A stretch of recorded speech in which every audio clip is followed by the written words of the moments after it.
बहराइच में दुर्गा प्रतिमा विसर्जन के दौरान हुई हिंसा में एक युवक की मौत हो जाने के बाद महसी तहसील से भड़की आग ने पूरे जिले को स्तब्ध कर दिया है। हिंसा और आगजनी के इस तांडव में जहां पूरे जिले एवं आसपास के जिले की पुलिस भी भीड़ के आक्रोश को शांत करने में असफल साबित हुई, वहीं एडीजी लॉ एवं ऑर्डर अमिताभ यश को खुद ही मैदान में बिना बुलेट प्रूफ जैकेट और हाथ में रिवॉल्वर लेकर सड़क पर भीड़ को खदेड़ने के लिए उतरना पड़ा। और ये सब स्थिति दर्शाती है कि भीड़ में कितना ज्यादा आक्रोश भरा हुआ था। इसी मुद्दे पर जब हिंदू आर्मी का संस्थापक सुशील तिवारी से बातचीत की गई तो उन्होंने कहा 2014 में हिंदुओं ने मोदी को प्रधानमंत्री और 2017 में योगी को मुख्यमंत्री की गद्दी में बिठाया। साथ ही उन्होंने ये भी कहा कि ये निश्चित है कि योगी ईमानदार, कर्तव्यपरायण, नीतिगत मुख्यमंत्री है और निस्संदेह इस घटना में शामिल अराजक तत्वों का बचना मुश्किल है, जिन्होंने पूरे उत्तर प्रदेश को हिलाकर रख दिया है। सुशील तिवारी ने आगे कहा कि मोदी को तीसरी बार हिंदुओं ने प्रधानमंत्री बनाया, परंतु वो हिंदुओं के बजाय सबका साथ और सबका विश्वास पर काम कर रहे हैं। साथ ही उन्होंने कहा कि मोदी को जनसंख्या नियंत्रण कानून जल्द से जल्द लाना चाहिए, जिससे कि बहराइच जैसी घटनाओं को रोका जा सके। सुशील तिवारी ने आगे कहा कि सिर्फ जनसंख्या नियंत्रण कानून ही है जिससे बांग्लादेश जैसी दुर्गति से बचा जा सकता है। उन्होंने योगी और मोदी को ईश्वरीय अवतार कहा और आग्रह किया कि जल्द से जल्द जनसंख्या नियंत्रण कानून लाएं और देश को भविष्य में होने वाली भयानक विपदा से बचाने का काम करें। आज से नहीं है, हम तो 2016 से जब हिंदू आर्मी का पदाधिकारी बने तब से हम ये चिल्ला चिल्ला के कह रहे हैं कि हमने 2014 में जब योगी जी को भेजा था, 2017 में योगी जी को भेजा था, 2014 में प्रधानमंत्री मोदी जी को भेजा था केंद्र में। हमने सबका साथ सबका विकास के लिए नहीं भेजा था। हमने यही जो तांडव हो रहा है, जो बहराइच में कल पथराव करके और हिंदू मारा गया, उसके अंदर एक बहुत हमारा अपना धार्मिक जो है प्रत्येक वर्ष की तरह हम विसर्जन करने जाते हैं तो हम जाएंगे, वो हमारा धार्मिक आस्था है, हमारा विश्वास है, हमारा अधिकार है और हमारा कर्तव्य है। लेकिन ये कोई नई घटना नहीं है।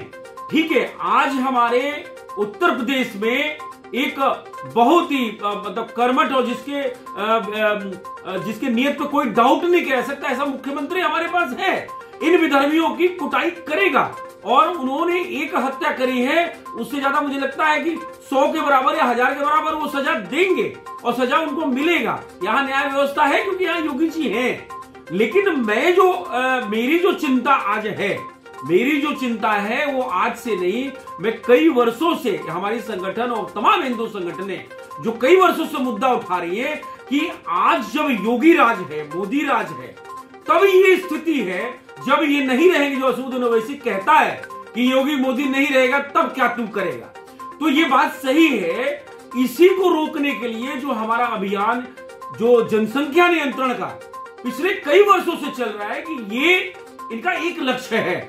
आपको फ्री में राशन चाहिए, आपको बिजली चाहिए, आपको सिलेंडर चाहिए, आपको फलाना चाहिए, आपको डिकामा चाहिए, आपको 15 लाख रुपए चाहिए, उनको कुछ नहीं चाहिए। उनको 5 पत्नी चाहिए, उनको 25 बच्चे चाहिए और उनको 2047 के अंदर इस्लामिक राष्ट्र बनाने का सपने को पूरा करना चाहिए।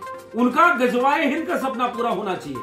और ये तो झांकी है, ये तो झांकी है। अभी भी मैं बता रहा हूं, हम रिंग हैं, चाहे मोदी जी के चाहे योगी जी, हम भाजपा या राष्ट्रवादी संगठनों के लिए काम करते हैं। लेकिन ये बात न मोदी जी को समझ में आ रही, न अमित शाह जी को समझ में आ रही है और न ही केंद्र में बैठे मठाधीशों को समझ में आ रही है कि सबसे बड़ा जो समस्या भारत का है वो है जनसंख्या। और यही जनसंख्या, जहां जहां इनकी जनसंख्या बढ़ती जाएगी वहां वहां आपको दुर्गा पूजा नहीं करने देंगे। बांग्लादेश में तो यहाँ तो विसर्जन पे कांड हुआ है बहराइच के अंदर। वो अलग बात है कि योगी जी ने तुरंत एडीजी लॉ एंड ऑर्डर को और तमाम अधिकारियों को वहां भेज के और कंट्रोल करने की कोशिश कर रहे हैं, क्योंकि हिंदू भी काफी वहां आक्रामक हो चुका है। लेकिन जो मूल समस्या है वो जनसंख्या नियंत्रण है। ये जनसंख्या नियंत्रण नहीं करेंगे और एक तरफ से इधर यहाँ के जो विधर्मी हैं, ये अपनी 5 विवाह को, 6 विवाह को, 7 विवाह को करके और 25 बच्चे और 40 बच्चे पैदा कर रहे हैं। और इनका लक्ष्य है कि बच्चा जब 18 साल का हो जाएगा तो भारतीय संविधान के हिसाब से वो वोट देने लायक हो जाएगा और हम अपनी भीड़ का इसी तरह का प्रयोग करेंगे।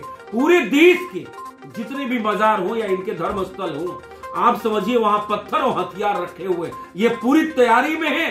चिकन नेक बना चुके हैं ये।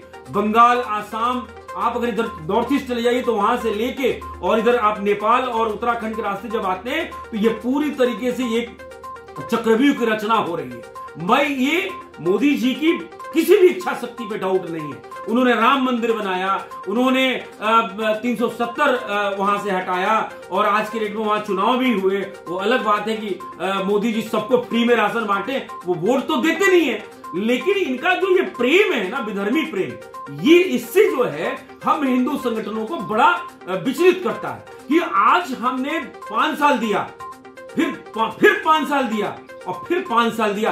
अभी भी जनसंख्या नियंत्रण की बात तब होगी जब चुनाव आता है और आने वाले वक्त में फिर मुगल राज आने वाला है। अगर आज के डेट में 5 साल बस अपने पास में है, 4 साल जब तक मोदी जी हैं, हम ये भी कह रहे हैं कि कहीं ना कहीं वो हमारे लिए ईश्वरीय अवतार के रूप में हम उनको मानते हैं, लेकिन हम उनको पुनः याद दिलाना चाहते हैं कि इस कुंभकर्ण के नींद से जग के आप सिर्फ एक काम करिए, आप रोड इंफ्रास्ट्रक्चर खूब डेवलप कर लिए। हम मान लिए भारत को आपने जय जवान जय किसान जय विज्ञान, ठीक है, बहुत अच्छी बात है, विश्व में नाम हो रहा है, हम विश्व गुरु की तरफ अग्रसर हैं, लेकिन ये जो अंतर जो अपने आस्तीन में जो ये सांप पल रहे हैं और जो इनकी संख्या बढ़ रही है, ये आने वाले 2047 में आप जितने भी बाहर भारतीय हैं उनको नहीं छोड़ेंगे।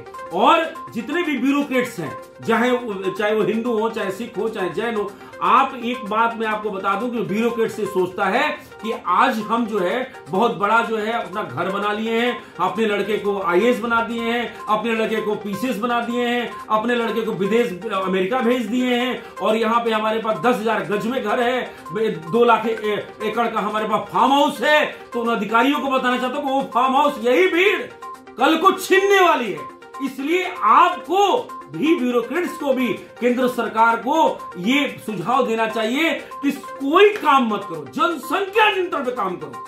अगर जिस दिन जनसंख्या नियंत्रण पे रोक लग गई तो ये इलिटरेशन कम होगा और ये जो इलिटरेट भीड़ है, ये जो अनपढ़ पंचरबाज भीड़ है, ये भीड़ इसी तरीके से जो प्लानिंग, उनके पास कोई लक्ष्य नहीं है, उनका एक लक्ष्य है पत्थर इकट्ठा करो और इसी तरीके से हिंदुओं को प्रताड़ित करते रहो। जहां जहां ये बहुसंख्यक है वहां वहां से हिंदू पलायन कर रहा है। क्या ये मोदी जी को नहीं दिख रहा है?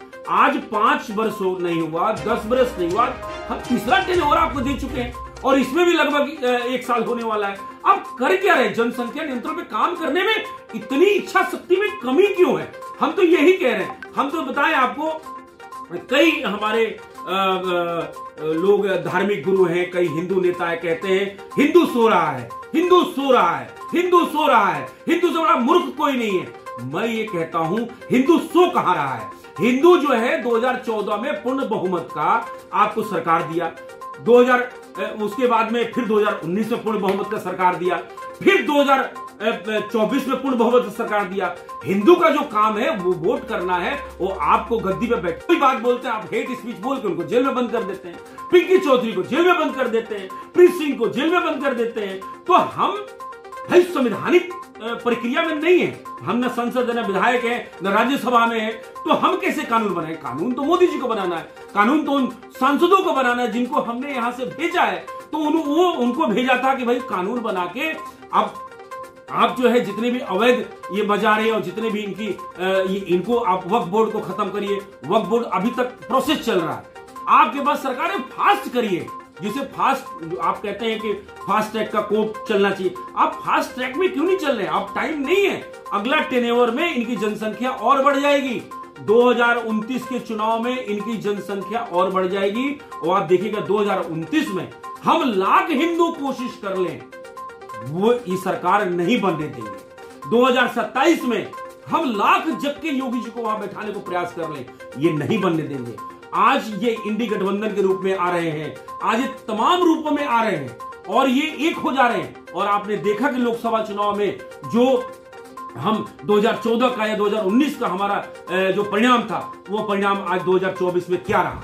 आज कहीं ना कहीं केंद्र सरकार में डर की भावना है कि ये जो बहुरूपी हैं, ये विदेशी ताकतों से मिलकर कहीं बांग्लादेश की तरह यहां भी भूचाल न मचा दे। तो अभी भी मैं कहूंगा कि बहराइच की घटना से सीख लेकर या पश्चिम बंगाल की घटनाओं से सीख लेकर या तमाम देश में सिर्फ बहराइच की बात नहीं है। मैं फिर कह रहा हूं कि यहां ईश्वरीय योगी आदित्यनाथ है, हम फिर कह रहे हैं कि हमारे योगी मोदी ईश्वरीय अवतार हैं, लेकिन भैया ईश्वरीय अवतार है तो आप एक्शन लीजिए। एक्शन लेने का मतलब है कि सिर्फ एक भीड़ को कंट्रोल करना या वहां पे जो दोषी है उनको सजा दे देने से भारत का ये जो राम राज्य की कल्पना, हिंदू राष्ट्र की कल्पना है, उसको हम परिपूर्ण नहीं कर पाएंगे। उसके लिए सिर्फ एक इलाज है, वो है जनसंख्या नियंत्रण, जनसंख्या नियंत्रण और जनसंख्या नियंत्रण, इसके अलावा कुछ भी नहीं।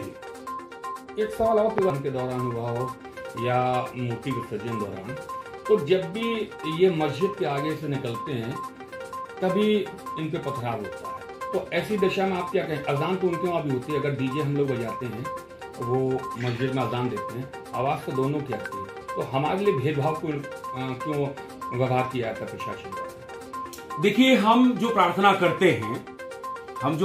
करते हैं, चाहे वो हनुमान जी का हो, चाहे राम जी की हो या माँ दुर्गे की हो, सभी में विश्व कल्याण की भावना होती है। हम ये कहते हैं कि विश्व का कल्याण हो, हर चीज में हम पशु पक्षी और चिड़िया तक को हम चारा खिलाने की बात करते हैं। हमारे हर धर्म ग्रंथ, चाहे वो हमारे श्री रामचरितमानस हो या श्रीमद् भागवत गीता हो या पुराण हो, जितने भी पुराण हैं, किसी में भी कहीं भी ये नहीं कहा गया है कि भैया हमारा धर्म सर्वश्रेष्ठ है और वो दूसरा वाला मानने वाला जो है ना वो गंदा है। लेकिन वहां से तो उनकी जो सुबह की प्रार्थना होती है उसी में कहा जाता है कि भैया जो इसको नहीं मानेगा उसका सर तन से जुदा कर दो और वो काफिर है, वो फलाना है, ढिकामा है। तो देखिए, ऐसा है, उनके धर्म ग्रंथ, उनके जो अपनी किताब में लिखा हुआ है, तो उनसे आप ये उम्मीद मत करिए कि आप डीजे बजाएंगे और आप रामायण और आप हनुमान चालीसा बजाएंगे और आपको वो छोड़ देंगे। मैं फिर कह रहा हूं, ये टेलर है भाई साहब, ये ट्रेलर चल रहा है फिल्म का।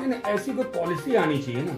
ये पॉलिसी वही तो मैं आपको बताया, एक ही पॉलिसी है, जनसंख्या नियंत्रण। जब ही इनकी जनसंख्या नियंत्रण में रहेंगे तो ये लिटरेट भी होंगे, क्योंकि सब अनपढ़ जाहिल गंवार है, इनको पढ़ाया नहीं जाता। ये आप इनको बोले सैलून खोल लो, इनको बोलो जाओ पंचर बना लो, आप जाओ सब्जी बेच लो। आप देखिए आड़ती, पूरे देश के अंदर जो आड़ती हैं टोटल विधर्मी है।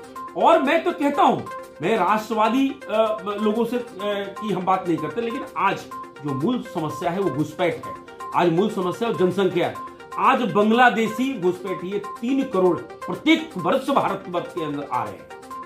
अब अगर भारत का अपने आप को जो राष्ट्रवादी मुसलमान कहते हैं, मैं उनसे कहता हूं कि अगर आप भारत के राष्ट्रवादी मुसलमान हैं तो आप अगर आप कहते हैं जनसंख्या हम राष्ट्रवादी नहीं बढ़ा रहे, हमारे तो 2 ही बच्चे, तो मैं कहता हूं कि जो 3 करोड़ हर घुसपैठिए जो रोहिंग्या घुसपैठिए आ रहे हैं, ये तो झोपड़ी में रहेंगे, लेकिन इनके पास 2-2 लाख के आईफोन होते हैं। मगर एक सवाल ये भी है कि लखनऊ में भी तो रोहिंग्या रहे और नगर निगम का जो कचरा आपके उठाते हैं लोग रोज सुबह ठेकेदारों द्वारा, वो भी तो रोहिंग्या नहीं है। उनको आधार कार्ड कौन बनवाता है? एग्जैक्टली मैं यही कह रहा हूं, यही नीति में गड़बड़ी है, यही केंद्र सरकार की नीति में गड़बड़ी है। घुसपैठ नियंत्रण की मांग करते करते हम लोग महीनों जेल काटा, जनसंख्या नियंत्रण की मांग करते करते महीनों तिहाड़ जेल काटना पड़ा, लेकिन जगह जगह के हम लोग थक गए हैं। सिर्फ हमें ऊपर से बताया था कि तुम जागो। आज योगी जी ने कहा कि तुम बटोगे तो कटोगे। हम फिर इकट्ठा हुए, हमने कहा फिर से हरियाणा आप ले लो, हमने हरियाणा दे दिया। लेकिन क्या हमारी जो मांग है, जो हमारा समस्या है, वो खत्म हो रहा है? हमें फ्री राशन नहीं चाहिए।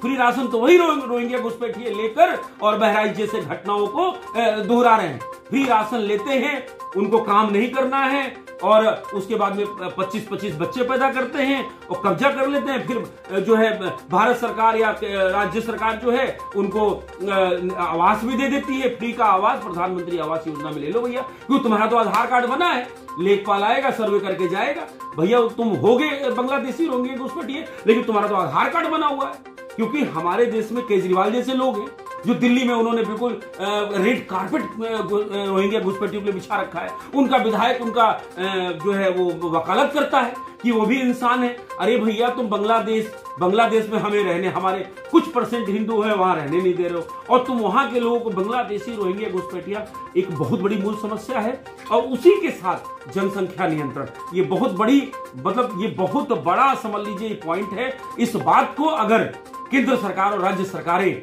भाई यहाँ यूपी में भी बात चली कि जनसंख्या नियंत्रण आ रहा है, और वहां उत्तराखंड में बात चली कि हम यूसीसी ला रहे हैं, लेकिन कहीं आपने ग्राउंड में चीजों को देखा क्या? हिंदू कब तक क्या करे? हिंदू भाई कानून बनाने के लिए आपको मुख्यमंत्री, आपको प्रधानमंत्री, आपको राष्ट्रपति सब संसद विधायक सब तो बना रहा है, हिंदू का कहां से दोष है? तो हिंदू हरदम चला गया है